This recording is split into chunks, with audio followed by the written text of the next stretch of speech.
I never imagined I'd be writing this, but here we are. This is the story of how my own brother betrayed me in the worst way possible. How he took my kindness for granted, humiliated me, and thought he could get away with it. But he was wrong. Very, very wrong.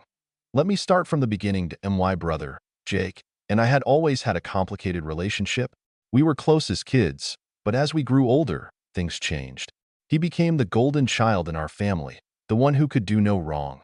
Our parents showered him with praise, excused his mistakes, and acted like he walked on water. Meanwhile, I was always the one who had to be responsible, who had to sacrifice, who had to understand, whenever Jake did something selfish. But despite everything, I still loved him. I still wanted to be a good sibling. And that's why, when he announced he was getting married, I offered to help in a big way. Jake and his fiancée, Emily, had their dream wedding all planned out, but there was one problem: they couldn't afford it. The venue, the catering, the decorations, the dress, the flowers, it was all way out of their budget. I saw how stressed they were, and despite our rocky history, I wanted to do something nice, so I made them an offer. I told Jake I would cover the wedding expenses as my gift to them. Not a loan, not a split payment. I would pay for everything. It was a huge amount of money, but I figured, hey, it's my brother. It's a once-in-a-lifetime event. If I could make him happy, why not? Jake was over the moon. Emily cried tears of joy. My parents gushed about how generous I was. It felt good. It felt like, for once, I was truly appreciated. But then, everything changed. The wedding planning went on, and I started noticing something odd. Whenever I asked about my role in the wedding, I was given vague answers. At first, I thought maybe they were just busy. But as time went on, I started getting a bad feeling in my gut. Then, about a month before the wedding, I received a text from Emily. Not even a call, just a cold, emotionless text. Hey, just wanted to let you know that we've decided to keep the wedding small and intimate. We hope you understand. Thanks again for everything. I read the message 3 times, thinking I must have misunderstood. I wasn't invited to a wedding I was paying for.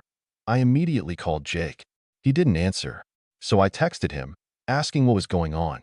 Hours passed before he finally responded. Look, we just don't think you fit the vibe of the wedding. It's nothing personal. Hope you're not mad. Not mad. I was fuming. My own brother had the audacity to take my money, plan his dream wedding, and then tell me I wasn't good enough to be there. I needed answers. That I called our parents, expecting them to be outraged. But when my mom picked up, her response made my stomach drop. Oh, honey, just let it go. It's their special day. You don't want to make things awkward, do you? I couldn't believe it. They knew. They knew, and they didn't care. That's when I realized I was on my own. And that's when I decided, if they wanted a wedding without me, well, they weren't going to have a wedding at all. I sat there, staring at my phone, my mind racing. I had spent months watching Jake and Emily plan this wedding, offering advice when asked, covering deposits, and making sure everything was perfect for them. I had gone above and beyond to ensure they had the most magical day possible. And now, after all that, I wasn't even invited. Not only that, but the way they dismissed me, like I was some distant acquaintance instead of family, made my blood boil. I could have understood if there were budget restrictions or a venue capacity issue, but I was literally the one funding everything. There was no excuse. I needed time to process what had just happened. I put my phone down and sat in silence for a long time. At first, I felt hurt, crushed, even. But as the minutes ticked by, that sadness hardened into something else. Something sharper. They thought they could use me. They thought they could get away with it. They were wrong. At that moment, I knew I wasn't going to let this slide. But I wasn't about to throw a tantrum or beg them to reconsider. No, that's exactly what they expected me to do. Instead, I was going to be smart about this. I started by gathering all the information I had. Since I had paid for everything, I still had access to the contracts. The venue, the catering, the florist, the photographer. I had been the primary point of contact for most of these services. And since the payments had come from my account, that meant one very important thing. Everything was still in my name. A slow, calculated plan started forming in my mind. The wedding was still a few weeks away. That meant I had time. Time to make sure that when the big day arrived, things wouldn't go exactly as Jake and Emily had planned. But first, I needed to do some digging. I started scrolling through social media, looking at their posts about the wedding. Sure enough, Their small and intimate guest list wasn't so small after all. Dozens of people were commenting about how excited they were to attend. Friends, extended family members, even coworkers, so I didn't fit the vibe, but all these people did. That was all the confirmation I needed. I took a deep breath, pulled up my emails, and started making a few phone calls. First on the list? The venue. I picked up the phone and dialed the venue's number. A polite woman answered, "Hello, this is Willow Crest Events. How can I assist you?" I kept my tone calm and professional. "Hi, I'm calling regarding the upcoming wedding for Jake and Emily on the 17th. I'm actually the one who made the booking, and I need to discuss some changes." "Of course," she said. "What changes would you like to make?" I paused for a moment, letting the anticipation build in my own mind. "Actually, I'd like to cancel the booking entirely." There was a short silence before she responded. "Oh, I see. Just to confirm, you are the one who made the payment and signed the contract, correct?" "That's right," I said. "The contract is under my name, and since I won't be attending the wedding, I've decided to withdraw my support. I understand there's a cancellation fee, but that's fine." She hesitated. "Well, since you're the contract holder, you do have the right to cancel. However, the deposit is non-refundable." "That's completely fine," I assured her. "Just go ahead and process the cancellation. Also, please make sure that any communication regarding this comes directly to me. I don't want anyone else making changes on my behalf." She agreed, and after a few minutes of confirmation, the venue was officially canceled. Point one down. I hung up the phone, already feeling a wave of satisfaction wash over me. But I wasn't done yet. Next up, the catering. Jake and Emily had planned an extravagant menu, multiple courses, an open bar, and a beautiful cake. They had raved about it for months. But, once again, I was the one who had paid for it. I called the catering company and repeated the same process. "Hello, I'm calling regarding an upcoming event I booked for Jake and Emily. Unfortunately, there's been a change of plans, and I need to cancel the catering services." The woman on the other end asked if I was sure. "We're just a couple of weeks out, so there will be a cancellation fee. I understand." I cut in smoothly. "Go ahead and cancel everything." After a few minutes, it was done. The caterers were no longer preparing anything for the wedding. Point two down. I smirked, but I wasn't finished. The florist, the photographer, the decorations. I went down the list, one by one, canceling everything. Each call felt like reclaiming a piece of my dignity, like I was undoing every ounce of manipulation Jake and Emily had tried to pull on me. By the time I was finished, the entire wedding had been reduced to nothing but an empty venue, one that they no longer even had access to now. All that was left was to sit back and wait. Jake and Emily had no idea what was coming. The days leading up to the wedding were eerily quiet. Jake and Emily hadn't reached out to me at all, which told me one thing. They were completely unaware that their entire wedding had just been erased. I had to admit, there was a small part of me that wondered when they would figure it out. The venue, the catering, the decorations, surely someone had contacted them by now, right? But no, that I wasn't going to warn them. I wasn't going to give them a single hint. Instead, I waited. Then, the night before the wedding, my phone rang. It was my mother. I debated letting it go to voicemail, but curiosity got the better of me. That I answered with a casual, "Hey, Mom." The first thing I heard was chaos, shouting, panicked voices. My mother's sharp, breathless tone. "What did you do?" I leaned back in my chair, a satisfied smirk creeping onto my face. "I don't know what you mean." "Don't play dumb," she snapped. "Jake just called me. He wanted to check on the venue, and everything is gone. No decorations, no tables, no setup, nothing. The staff told him the booking was canceled." I feigned surprise. "Wow, that's weird. Maybe he should ask whoever actually planned the wedding." Silence. Then she spoke again, quieter this time. "You canceled everything, didn't you?" I didn't even hesitate. Of course I did. I paid for it. It was in my name. And since I wasn't invited, I figured, why should I pay for something I'm not welcome at? There was a sharp inhale on the other end. "You ruined your brother's wedding." "No," I corrected, my voice calm. "He ruined it the moment he decided to cut me out after taking advantage of me. I just made sure he faced the consequences." Another voice broke through the chaos in the background. "Jake." He was yelling at someone, furious. "What do you mean we have no food? The caterer canceled? What the hell is going on?" I could practically hear his world crumbling. I checked the time. The wedding was supposed to start in less than 12 hours. Guests would be arriving soon, expecting a lavish event, but they would be walking into nothing. I almost felt betrayed. Almost my mother was still sputtering in disbelief. You really did this? Yes, I said simply, and I don't regret it. Before she could say another word, I hung up. Now, all that was left was to see how the disaster unfolded. The morning of the wedding arrived, and I could already imagine the sheer panic unfolding at the venue. Jake and Emily must have shown up expecting a picture-perfect setup, only to find a cold, empty space. No chairs, no flowers, no food, no music. Just an expensive, hollow room with nothing inside. I poured myself a cup of coffee and scrolled through my phone, waiting, and then, like clockwork, the messages started pouring in. Jake texted, "What did you do? You ruined everything. I hope you're happy."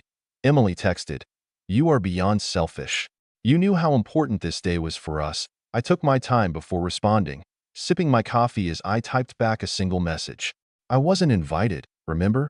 Didn't seem like you wanted my involvement, so I just followed your lead." Silence.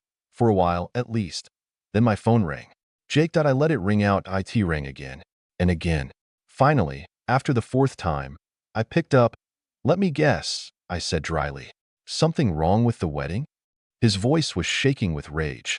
"Do you have any idea what you've done? People are arriving in a few hours. There's nothing here. No food, no chairs, no flowers. Oh, wow. That sounds terrible," I said, feigning concern. "Maybe you should ask the person who actually planned the wedding." "Oh, wait, that was me." He let out a sharp breath. "You did this on purpose." "Of course I did," I said. "You expected me to pay for everything and then just accept being tossed aside like I was nothing? You used me, Jake, and you thought I'd just take it." I could hear Emily's voice in the background, panicked, speaking to someone else. "Can we get another caterer? Anything?" A second voice answered, "Not at this notice. Everything's booked solid." I could practically hear the blood draining from her face. Jake's voice dropped to a desperate whisper. "Please, we can fix this. If we just get the venue back, maybe we can." I cut him off. The venue was my contract, remember? And they were fully booked for months.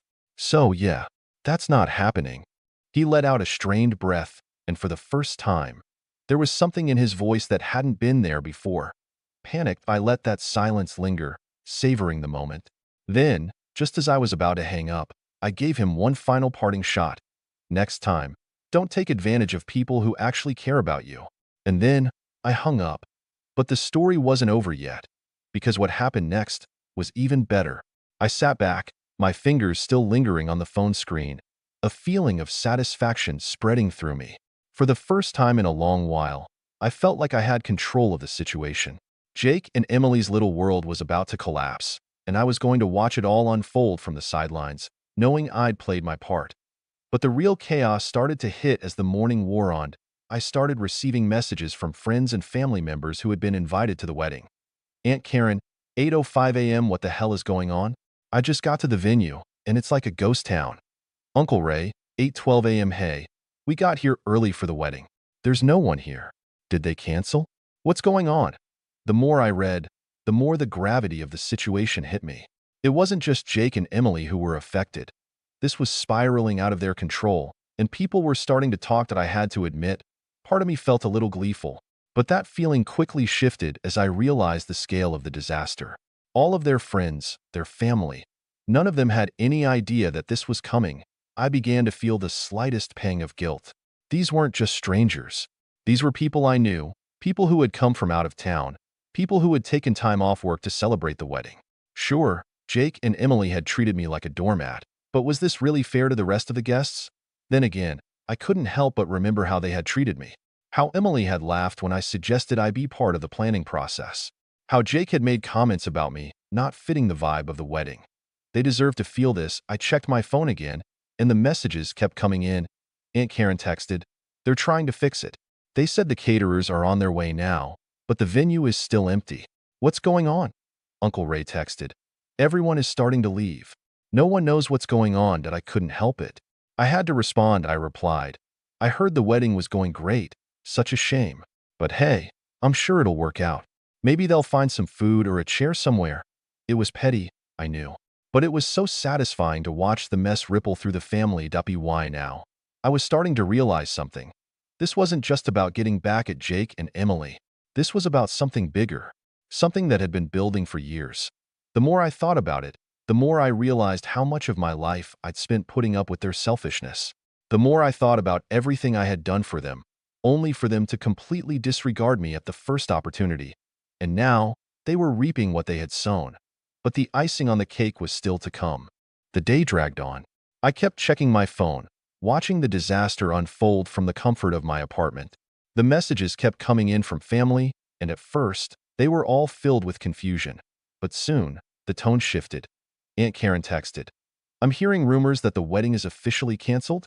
No catering, no setup, everything just gone?" Uncle Ray texted, "I think they've called off the whole thing. Everyone's heading home. This is crazy. Is this real?" I couldn't help but smile at how quickly things were unraveling. The idea of Jake and Emily having to explain this to everyone, how it was supposed to be the happiest day of their lives, and now it was a full-blown catastrophe, was so satisfying. But as the day went on, something unexpected started happening. Jake and Emily's calls became more frequent, more frantic. At first, I ignored them. But then, I saw the desperate text from Emily.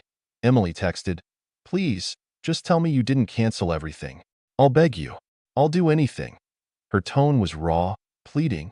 She wasn't the smug, self-righteous Emily I knew anymore. Now, she was just someone desperate for help. But why should I give it to her? Why should I be the one to fix the mess that was entirely of their making? Still, I didn't answer immediately. I just let her stew in her panic. Then, about an hour later, Jake texted me. Jake texted, "We're getting married at City Hall today. We need you to help with the venue and food. I'm sorry for everything I said. Please, you're the only one who can fix this now." The irony wasn't lost on me. They literally fired me from the wedding weeks ago. And now, they were begging me to clean up their mess. I could feel the tension building in my chest. Was I really going to just let them scramble around, realizing the full weight of their mistake? Or was it time for me to finally take the upper hand? I couldn't resist that. I replied, "It's a bit too late for that, don't you think? Maybe you should have treated me like family instead of some second-rate guest you could toss aside." Silence. No response, and then, just as I was about to close my phone, the call came in. Jake's voice was quieter this time, almost defeated. "Look, we're sorry. We're really sorry. But the venue won't let us rebook it, and there's no one else to turn to for the catering. Please, please help us." I could hear the panic in his voice, but there was something else too. Something else was happening, something I hadn't anticipated. They were desperate, but so was I. As I listened to Jake's shaky voice, I felt a tug of something unfamiliar, a sense of power. Here he was, pleading with me for help, after everything they'd put me through. After all the dismissive comments, the exclusion, the way they treated me as though I were invisible. Part of me wanted to hang up, walk away, and leave them to face the consequences of their actions. They deserved it, didn't they? They had been selfish, manipulative, and ungrateful, and now they were finally feeling the sting of their own choices. But there was something else, something darker, that I couldn't ignore. I had always been the one to clean up the messes they made. Always the one who gave, without getting anything back. I had spent years being the quiet one, the one who didn't rock the boat, who kept my feelings to myself. But this time, I wasn't going to fix their mess. Not unless I got something in return. "Jake," I said slowly, my voice measured, cold, "I'll help, but you're going to owe me. Big time. And I'm not talking about the money you promised me." There was a long pause. What do you mean?" His voice was low, almost too afraid to ask. "I mean," I said, letting the weight of my words settle, "you're going to have to make things right. No more treating me like a nobody. No more excluding me. No more pretending I'm not important to this family. You're going to owe me respect from now on. And you're going to make it clear to everyone that I'm not just the one you use when things go wrong." There was silence again. I could almost hear the wheels turning in Jake's head, as if he were weighing the value of his pride against the very real situation he was in. Finally, he spoke. I can do that. I'll tell everyone. Just please help us. We need you." That was all I needed. The satisfaction of knowing they were cornered, that they had no choice but to admit they needed me. "I'll get things together," I said, a sense of finality in my voice. But remember this moment.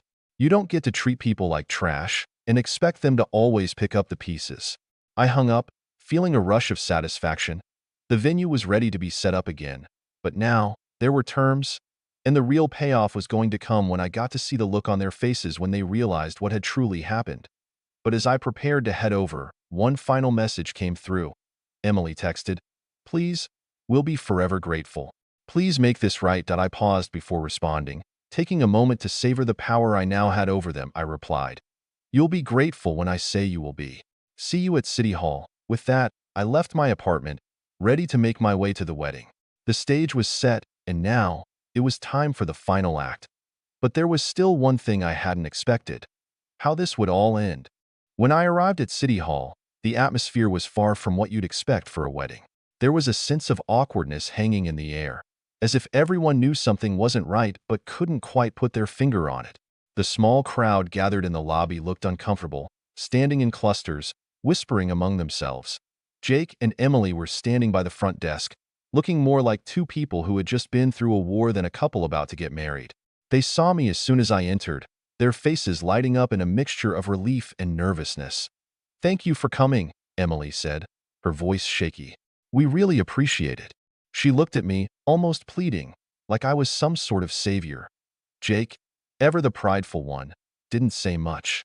He just nodded, his eyes avoiding mine, as if he couldn't quite bring himself to admit how badly they had messed up. I walked toward them slowly, taking in the tension that filled the room. There were no flowers, no grand decorations, just a sterile room with a few chairs and a judge standing at the front. It felt more like a courtroom than a wedding venue. I approached the small group of guests who had been invited. They all gave me tentative smiles, but no one was exactly thrilled to be there. Everyone had expected a wedding fit for a celebration, but instead, they were left in an uncomfortable limbo, unsure of what was going on or why everything had been canceled. As I took my seat, I couldn't help but feel a little glee in the pit of my stomach. This was it. Jake and Emily had built their whole day around their carefully crafted image of the perfect wedding, and now it was crumbling in front of them. The ceremony began. The judge went through the usual formalities, but no one was truly paying attention. Emily kept glancing at me, hoping for some sign that everything was going to turn out okay. Jake, on the other hand, seemed to be stewing in his own frustration, no doubt cursing the day he had ever pushed me away. But then, just as the vows were being exchanged, something unexpected happened. The door to the room opened, and a familiar face stepped in, the catering manager from the venue where the original wedding was supposed to take place. Everyone turned to look, and for a brief moment, there was complete silence. Jake's face drained of color. Emily's mouth went dry. "What are you doing here?" Jake asked, his voice cold. The catering manager walked to the front and handed Emily a large envelope. "I think you'll want to see this," he said, his tone flat. Emily tore open the envelope, her hands trembling. As she pulled out the contents, her face shifted from confusion to shock, and then to rage. It was a cancellation notice, a legal document from the venue showing that their booking was, in fact, voided. The contract had been terminated due to unpaid fees, and a substantial fine had been added for the breach. The catering manager spoke up again. "You're lucky I came here to let you know. You should have paid attention to your obligations." It was at that moment, standing in front of a room full of people who had seen it all unravel, that Emily finally broke. I thought we were going to get married today," she whispered, the realization sinking in. Jake's face turned crimson. He stepped toward the catering manager, his anger flaring. "This is your fault. You were supposed to keep everything together." But the manager didn't flinch. "You should have been more responsible. But hey, I guess that's what happens when you treat people like disposable." I watched the scene unfold, feeling every ounce of satisfaction creep in. Jake and Emily had been so sure of themselves, so sure that they could manipulate everything around them without consequence. And now, here they were, with the walls closing in, their perfect day crumbling to dust. But the most satisfying part? They had no one to blame but themselves. As the catering manager walked out, I caught Emily's eyes. There was a moment of quiet between us. She looked defeated, her smile gone, her confidence shattered. For a second, I almost felt sorry for her. But then I remembered everything that had led up to this moment, and oh, they didn't deserve my sympathy. They didn't deserve anything. The judge, sensing the tension, awkwardly cleared his throat and finished the ceremony as quickly as he could. No one clapped when they were declared married. In fact, the guests filed out as soon as the words were spoken, leaving Jake and Emily to face the consequences of their actions. I walked out of the room slowly, my heart pounding. The day had been a roller coaster of emotions, but in the end, I knew I had made the right choice. I had finally taken control of my own life and had made them pay for their disrespect, so I stepped outside. I couldn't help but smile to myself. It had been the perfect revenge. And as for Jake and Emily, they would never forget the lesson they learned that day.